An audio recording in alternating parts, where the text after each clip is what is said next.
about you guys, but I noticed in the past couple days a lot of stories surfacing on social media about Facebook and Google through their AdSense beginning to censor a lot more content.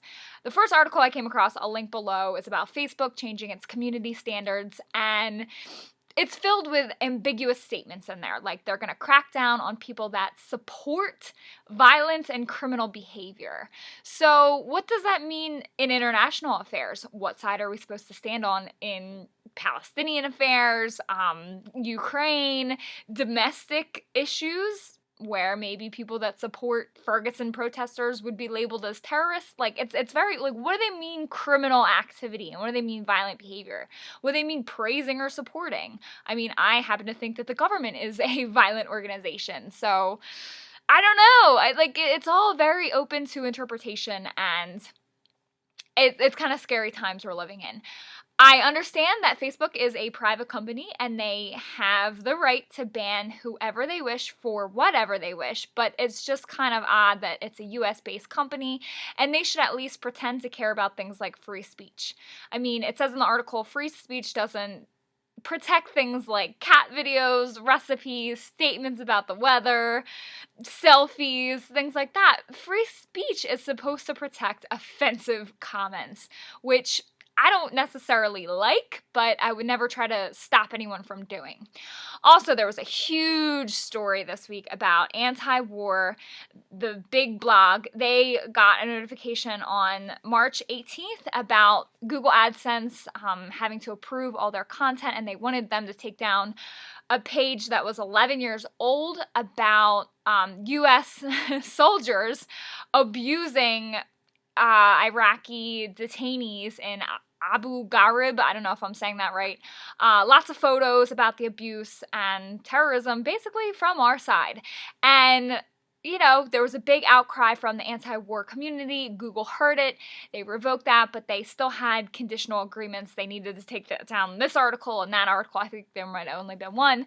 But anti-war has no intentions of doing that. So I don't know what's going to happen to their ad revenue, but if you could donate to them, that would be really helpful to make up for their lost revenue that they were anticipating from Google AdSense. And yeah, I don't know. It's just scary times. I guess share the article that they wanted banned, share the photos that they wanted banned, because anytime the government tries to stifle something or hide it or censor it, it just rises to popularity a whole lot quicker. So if you could share those, I'll link that article as well as the banned articles and photos below.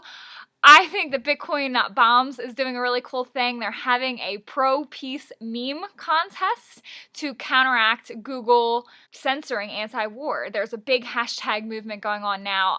Google's motto is supposed to be "Don't be evil." Well, now people are showing their censorship and saying, oh, well, not don't be evil, but don't expose evil.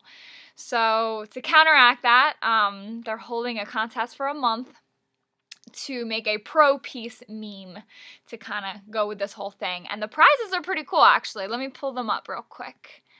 First place, you get 1 Bitcoin. Second place, you get 10 ounces of silver or Bitcoin value. And third place, you get 5 ounces of silver or Bitcoin value. So, and that goes until April 20th, 2015. So if you're a good meme maker, definitely hop on that. And also, I don't know, Luke Rudowski from We Are Change, he said something, but there weren't a whole lot of details the other day on Facebook about them trying to censor his YouTube account, so that's scary.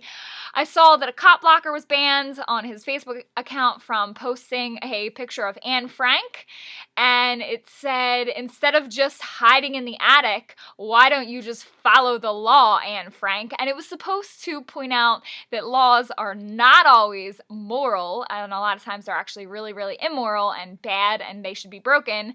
But yeah, his Facebook account got banned for posting that. So that's really interesting. A lot of little things like that too I've been seeing a lot lately. And I know, again, Facebook, Google, they're private, whatever, they can ban whoever they want. They have their own standards. But like, it's just also kind of creepy because they are in tight with the government too. If you think that tech companies don't lobby the state, you need to check out the article that I linked below. They definitely are there are incentives for both parties involved, tech companies like Facebook and Google, and also the government.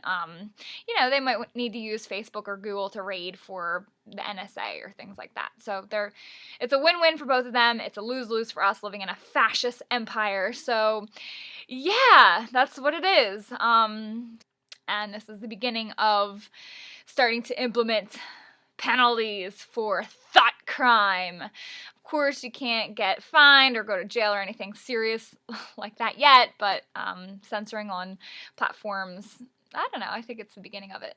And I wish that there were other platforms that are rising up. I know Sue was getting pretty big for a while there, but I haven't really heard much about it lately. I wish there were other things similar to Google and Facebook that were as big, but I mean, it's just, you can't ignore the reach that Facebook gets and Google gets. So yeah, it's just, I don't know. If alternatives pop up and a lot of people jump over there, I would definitely do the same, but just kind of disheartening, this whole thing, this whole censorship and war on free speech. Let me know what you guys think below, and I will definitely be down there talking to you guys, and yeah, have a good weekend. All right, bye.